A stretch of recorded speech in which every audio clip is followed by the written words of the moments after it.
Man, I tell you, the shed sure is empty without many tractors in it. We did end up selling the whole lot. So we've kept what you see here. And the dealership has just given me a call saying that my order is ready to pick up. So let's go pick that up. Oh man, there it is. The new equipment. So, we've done some things. I switched it up a little bit on which tractor we're picking. So we ended up with the 7R 350 as opposed to the 7R 310. Because I wanted a little extra power. Also, this one was available without the rear duals, which I think a 7R with just singles in the rear, I think that's a little bit better looking tractor than a 7R with duals. So I do like the big tractor look. I just think that that should be like an 8 series when you start getting into duals. We did also trade in our seeder for this one.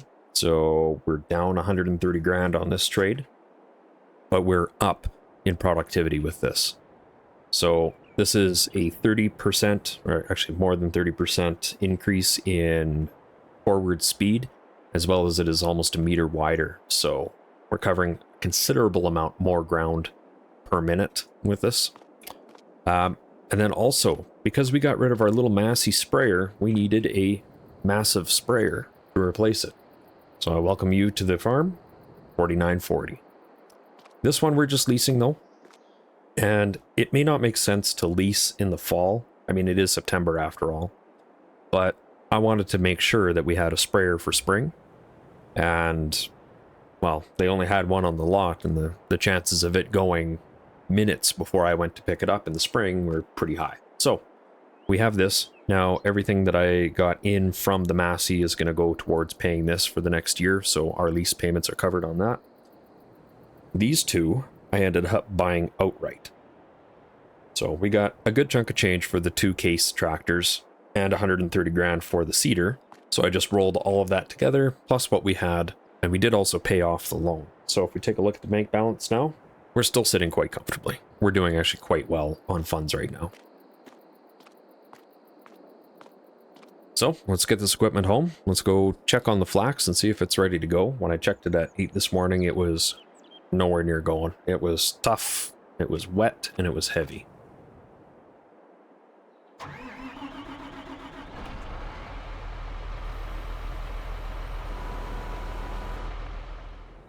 I'm just checking the seed pods here, or little flower buds. These are definitely ready to go. And if we check the weather here, I mean, we're up to 26 degrees with some decent wind. There's no surprise we're ready to go, even despite the little rain last night. So, let's get this combine fired up. And I'm not baling this stuff, I'm just going to leave it as chaff. Let's get this fired up and let's get going.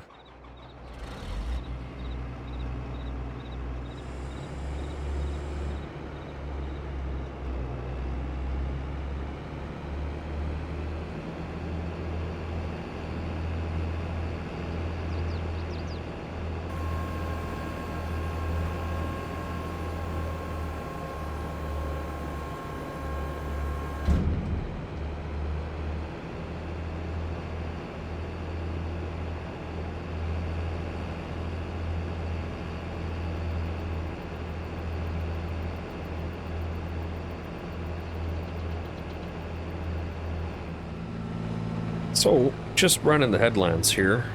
We're right around half full, a little over half full already. And I've plugged twice.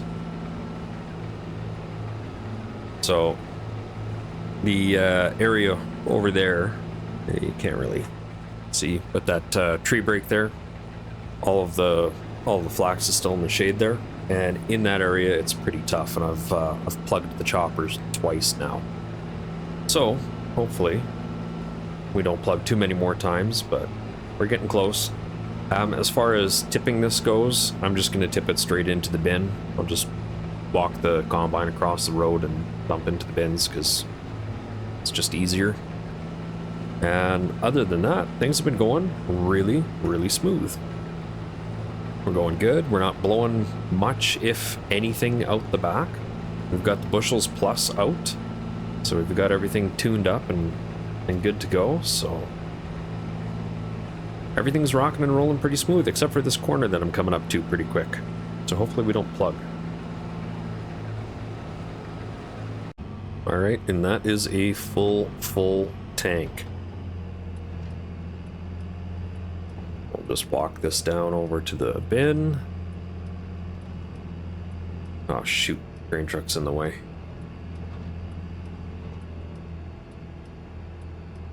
Well, this just became complicated.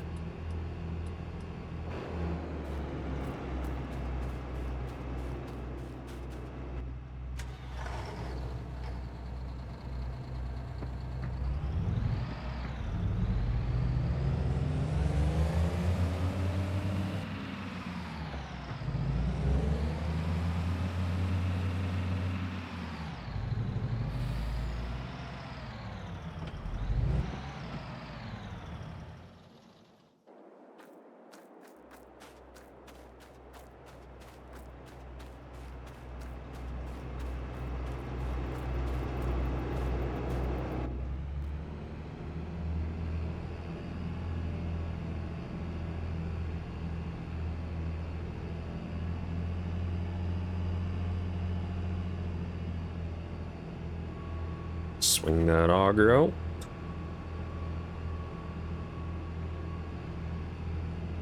There she is.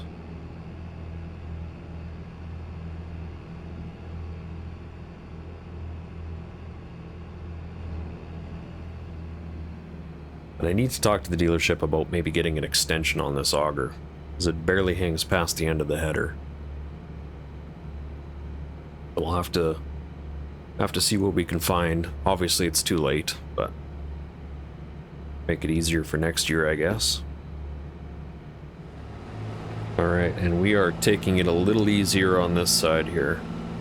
We're only cutting a half a swath, just because that's the way the field boundaries worked out, but also because of where we are. I don't want to plug this thing too many times, because it kind of sucks pulling this stuff out of the back.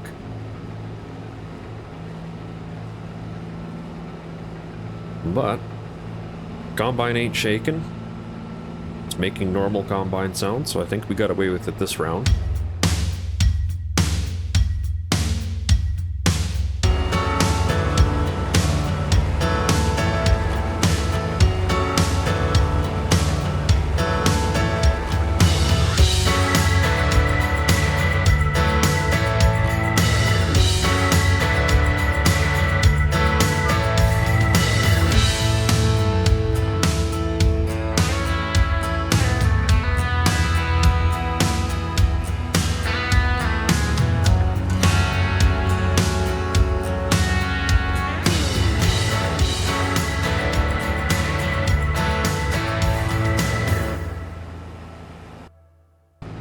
Alright, here we are.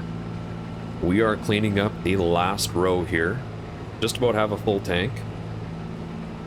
And it's been really smooth sailing. Ever since that corner over there, it's been just straight harvest, and I love it.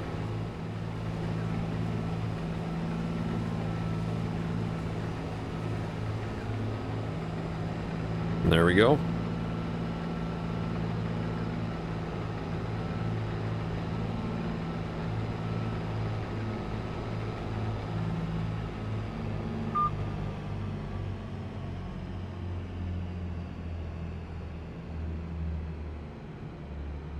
Tuck the reel back in. Alright. Go drive this thing home. The long, arduous journey that it is. Unload it. Wash it and park it for a year. It doesn't get better than this, guys. This is awesome.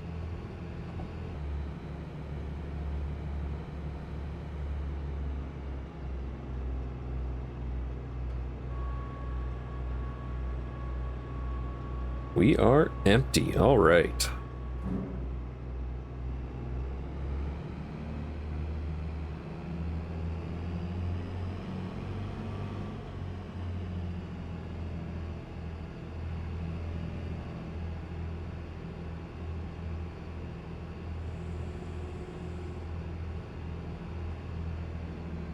Make sure all the sides are popped open.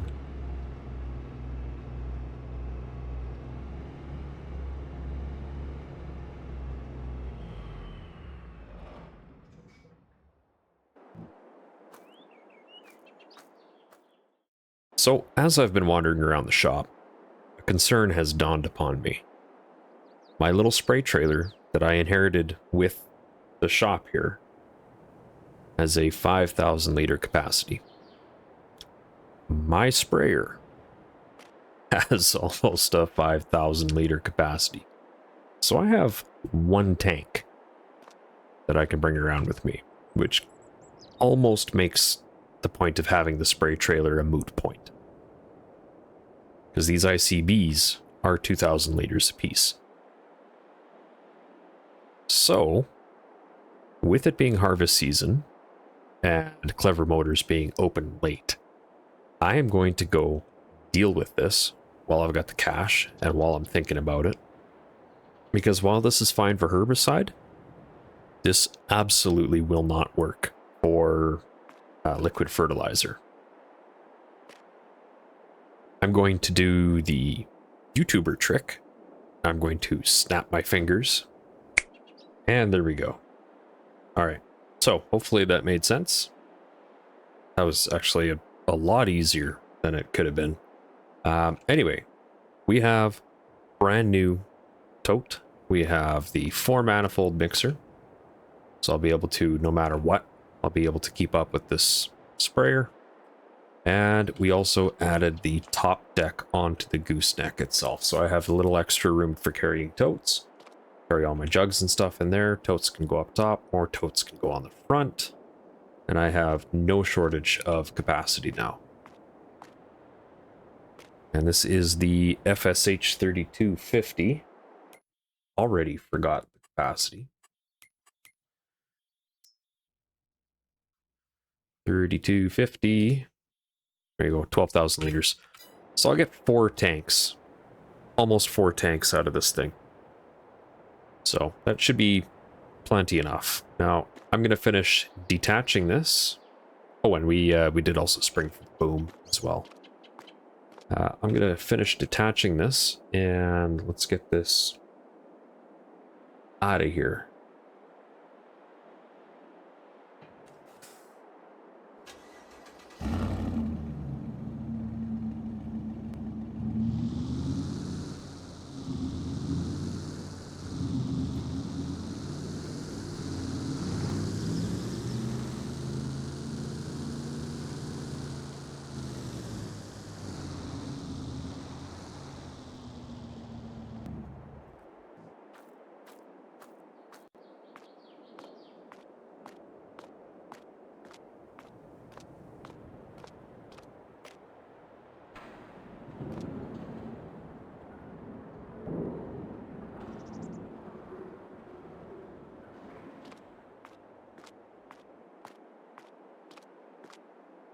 And then I do still have, well, I've got 1,500 liters in this one and then 45 in this one. So I do still have a little bit of fertilizer I can stick in this. But short of that, I think we're good for the day. I don't think there's really anything left to talk about. So, if you liked this episode, leave me a like and make sure you subscribe to catch more. And let me know down in the comments, should we start doing some contracts with this? Because right now, as it stands, there are some decent contracts. I mean, like, that's not bad. Oh, it's red beet. I guess I gotta watch that. Potatoes, can't touch that. Carrots, can't touch that. Okay, maybe not. Sorghum. There you go. 77 acres, though. I don't know if I feel like doing that. But, like I say, let me know. Should we start looking at maybe doing some contracts this year or save it for next year? Because, like, man, I can hammer that one out in just a few minutes. Hammer that one out in just a few minutes. Yeah, they're pretty tempting. So, anyway. Thank you all so much for coming along with this one, and we'll see you in the next one.